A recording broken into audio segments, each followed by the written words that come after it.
Арыбаңыздар. Жаратылыштагы эң акылдуу деп аталган минерал кремний жөнүндө болмокчу бүгүн кеп. Акылдуу деп аталганын себеби биз колдонгон электрониканын баарында электр тогун өткөргүч, катализатор катары пайдаланат экенбиз. Курулушта дагы көп материалдардын курамында болот экен. Химиялык аталышы силициум. Эгерде сөздүн оңгусунда эле сили деген жатса, мисалыга силицея, силикон, силикат билип кое бериңиз, кремний бар экен деп. Жаратылышта кездешүүсү боюнча караңыздар, кычкылтектен кийинки эле экинчи орунда турат экен. Демек биз ичкен суубуз, жуткан абабыз, топурагыбызда толтура. Жана өсүмдүктөрдүн арасында муну эң көп кармагандар бамбук, папоротник, хвощ. Эрте жазда какымга окшоп гүлдөгөн мать-мачеха дейбиз да, өгөй эне, чалкан, миң тамырдын уругунун сыртындагы кабыктарын псилиум дейт, мына ошондо көп кездешет экен. Денебизде дагы макроэлементтерге кирет, демек көп өлчөмдө дегенди түшүндүрөт да. Сөгүз аябай көз каранды, бул макроэлементтен. Кальций эгерде катуулукту берсе, аны дагы бекемдеп, ийкемдүү кылган кремний экен да. Катуу бир сокко урула турган болсо, кальцийиңиз жетиштүү болсо дагы, бирок кремнийиңиз азайып кеткен болсо, сөөк карс этип эле сынып калат экен. Ошондой эле тиштерибиздин эмальдары дагы жукарып кетет. Экинчи орган бул тамырларыбыз. Нерв, кан тамырлар, бронхтордо, лимфа түйүндөрдө. Кан тамырыбыздын негизги компоненти бул коллаген, эластин жана ортосунда кремний жайгашыптыр. Аларга дагы деле ийилчек, чоюлчактыкты берет экен. Сөөк сынгандай болуп эле кремний жетпесе, кан тамырыбыз морт болуп калат экен. Үчүнчү орган бул бириктирүүчү ткань. Бириктирүүчү тканьга эң жакшы мисал болуп бере алат биздин мүлктөрүбүз да. Жаш өйдөлөгөн сайын кремнийдин запасы азайып отуруп, мүлктөр кача баштайт да. Муну протез кийгендер өтө жакшы түшүнүшөт. Бириктирүүчү тканьга дагы бир мисал болуп бере алат вена кан тамыры. Артериябызда булчуң бар, а венада жок, ал бириктирүүчү тканьдан турат дагы. Жетпей калганда тамырларыбыз бошошуп, анан чоюлчак болуп калат экен дагы. Башкача айтканда формасын жоготуп, эгерде кан коюлуп, тромбдор пайда боло турган болсо эле, жанагы жерлер чөрчөйүп чыгып калып, варикоз, ошондой эле геморрой пайда болот экен. Жоон ичегибизде дагы ушул эле көрүнүш. Ал дагы бириктирүүчү тканьдан турат. Кремний азайганда чөнтөк окшоп эле бир жагына чоюлуп, эгерде ич катып калып, ал жерде чөгүндүлөр пайда болуп, жанагы жерде таштай болуп чогулуп калат экен дагы. Бул убакыт өткөн сайын ден соолугубузда чоң бир көйгөйдү жаратышы мүмкүн да. Биздин ички органдарыбыздын баарын бириктирүүчү тканьдар кармап турат, асылып тургандай эле го. Ошонун баарын бириктирүүчү байламталар. Жаш өйдөлөгөн сайын ылдый карап түшө баштайт да. Бул дагы ошо кремний азайгандан экен, өздөрү бошошуп кетет экен байламталарыбыз да. Айрыкча мына ичегилерибиз ылдый түшкөндө, курсагыбыз ылдыйга келип калат экен да. Колубуздун деле нол жагы, үстү жагында эч кандай бир булчуң жок. Муну биздеги далыдагы булчуңубуз башкарып турат. Тарамыштар, байламталар баардыгы бириктирүүчү ткань экен да.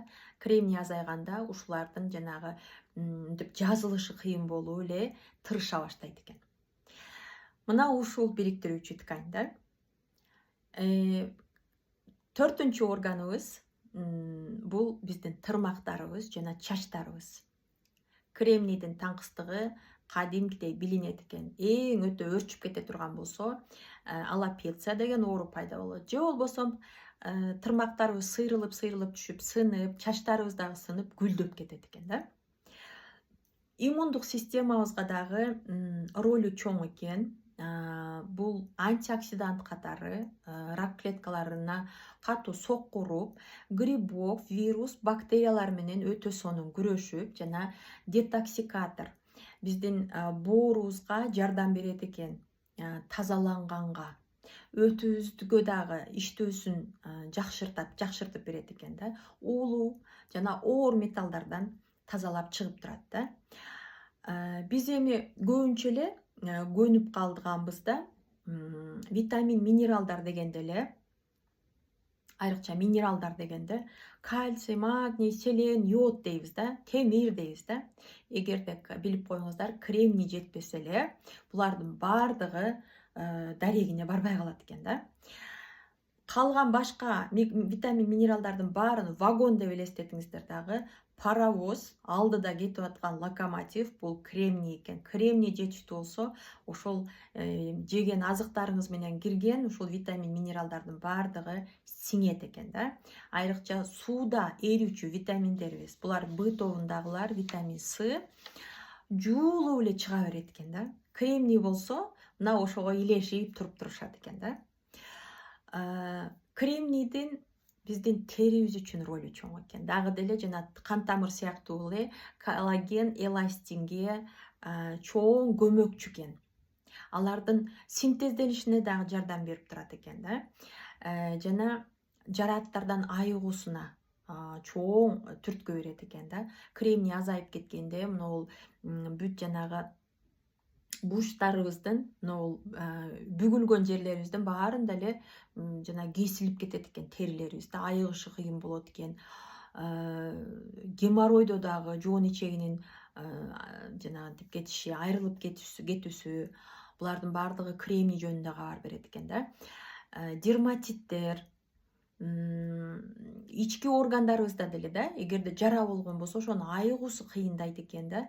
Жана эгерде жара айыккан болсо дагы, ошол жерде тырык калат эмеспи? Кремний керектүү өлчөмдө боло турган болсо, тырык дагы калбайт экен. Эч кандай спайка деген нерсени дагы билбейт экенбиз да. Мына ушунусу менен өтө баалуу элемент экен кремний да. Кимдерге керек экен? Аял, эркектеби баарына остеопороздун, сөөктүн морт болуп калуусунун алдын алат экен. Эгерде травма алып, айрыкча мына муундарыбызга келгенде да, тизеникинде эки сөөктүн ортосунда мениск деген ошол эле бириктирүүчү тканьдан турган кемирчек бар да. Ошол кемирчек айрылып кетет да. Футболисттерде болот бул нерсе. Жөнөкөй адамдарда дагы болот да. Жөнөкөй адамдарда бул даана эле ошол кремнийдин жетпегендигин айтып атат да.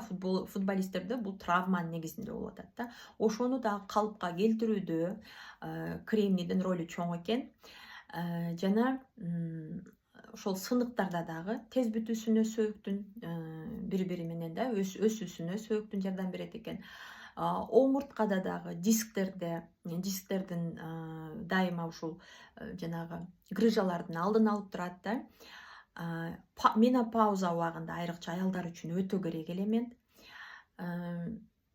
Кан тамыр оорулары, жүрөк кан тамыр оорулары, атеросклероздун алдын алат да. Инфаркт, инсульт алгандар үчүн дагы дарылануу процесстери бүткөндөн кийин сөзсүз түрдө витаминизация ичинде ушул кремнийди ичишибиз керек экен. Арыктоодо бул майлардын алмашуусунда дагы жанагы майлардын клеткалары бар, адипоцит деген. Мына ошолорду майлардан арылууга, ошол жердеги майлардын алмашуусун, энергияга айлануусун шарттап турат экен да. Жалпы эле тумоо сезондо жанагы ириңдеп кеткен оорулар барго, кулак, атит, гайморит да. Мына ошол мезгилде эгерде бир аз өлчөмүн көбөйтүп туруп, бир 7 күн иче турган болсоңузчу, өпкө сөпкөдөгү какырыктын баардыгын, жанагы суюктуктардын баардыгын алып чыгып кетет экен да. Эч нерсени мындай тешиштин деле кереги жок экен, кулакты деле жанагынтип антибиотик алыштын деле кереги жок экен да. Мына ушундай антибиотиктердей бактерияларга каршы өтө күчтүү макроэлемент болуп эсептелет экен да. Ушундай кремнийдин эми рыноктон кантип табабыз, кантип ичебиз. Эми кааласаңыз ошол хвощту, чалканды алып келип алып жанагы кайнатып ичсеңиз болот, бирок бизге эффективдүү өлчөмү керек эмеспи да. Ошол себептен дагы деле препарат менен ичкен ыңгайлуу экен да. Эгерде чалканды иче турган болсоңуз, эгер суукчан болсоңуз, ал суугуңузду дагы ашырып жиберет да. Мына жерде менин колумда Siberian Wellness компаниясы өндүргөн кремний да. Дарыканалардан таппайсыз. Компаниялардан издеп көрүңүз, бирок ошондо дагы өлчөмүн карайт экенбиз да. Мында бир капсуланын ичинде 49 миллиграмм кремний жана өзгөчөлүгү бамбуктан алынган, экинчи өзгөчөлүгү биотин, сулуулуктун номер 1 витамини деп аталган витамин H дагы бар да. Бул дагы келип туруп, муну ичкенден кийин чачтарыңыз деле жүүектей солкулдап, тырмактарыңыз калыпка келип, терилериңиз дагы жанагынтип чыйралып, жана жалпы эле жанагы сөөктөрүңүздөгү дагы жана бел селдин ооруганы деле басылат экен да. Себеби кальцийдин склады, депосу ошол биздин бел омурткабызда да. Муундарыңызда дагы жеңилдегенди сезет экенбиз да. 60 капсула жылына, эгерде сиз 35 жаштан өткөн болсоңуз, жылына 2 жолу ичип коюу сунушталат. Жана кальцийдин препаратын иче турган болсоңуз, эгерде курамында кремний жок боло турган болсо, сөзсүз кошуп ичет экенбиз. Каяктан, кантип, акчасы кандай деп кызыккан болсоңуз, анда видеонун алдына шилтеме кылып таштап коем.